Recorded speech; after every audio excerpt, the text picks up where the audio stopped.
Why age limit ang tugutang makasod sa mga sementeryo sa Dakbayan sa Talisay sugod karon hangtod sa Oktubre 28. Apan gisiguro nga 50% lang sa kapasidad nini ang anaa sa sud. Higpit nga seguridad sa mga musod ug gawa sa samang gipatuman. Ang detalye sa report ni Femery Dumabo. Gikan sa labing bata hangtod sa mga senior citizen, tugutan ra nga makasod sa samang aron makabisita. Apan kinahanglang sundo ng mga health protocol sama sa pagsulob og face mask ug striktong sundo ang 50% nga kapasidad sa sementeryo. Sama dinhi sa poblasyon og kansuhong nga 2,500 lang ka mga tawo ang tugutan.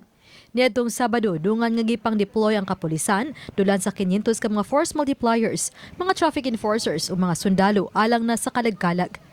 Makita nas lang nagroving sa mga dagkong samang sa Talisay City. Hinunwa una kumpiskaha sa mga pulis sa mga gamit sa pagpanglimpyo bisan kun hait kini. For the meantime, ato sanay alaw kay ang ila makita mo nato ila mga nitso mga hugaw pa dagha pagsagbot. So og di nato sila ialaw sa may ilang gamiton pagpanlimpyo. So nasabutan dito sa meeting last Saturday nga ialaw lang usa sila temporary. Usa sa dihangyong makasud kininggikan pa sa Carmen nga ni-absent sa iyang trabaho aron makaduaw sa lubnganan sa iyang mga gidikanan. Oh, ginoon na lamig do okay, so di niya may kasod ni kapit sa onog dos ba. Balik mi do diri nga liwas mga chatris.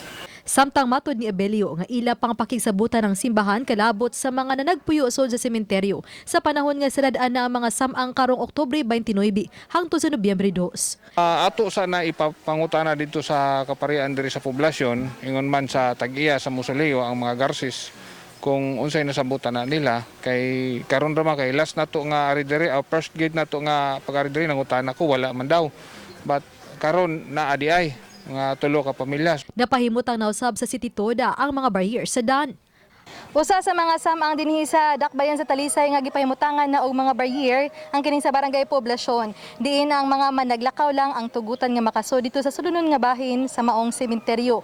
Apan mato ni Jay tumulak nga kun magningaw pa ang mga samang tugutan nila ang mga sakyanan nila binako mga motorsiklo nga makasod sa sulunon nga bahin sa maong samang. Apan matod sa Pangulo sa City Toda nga duha ka adlaw sa di pa ang pagsirado sa mga samang, strikto silang di na mopasod sa mga sakyanan tungod sa kagipot sa daan ug andamon kini alang sa emerhensiya.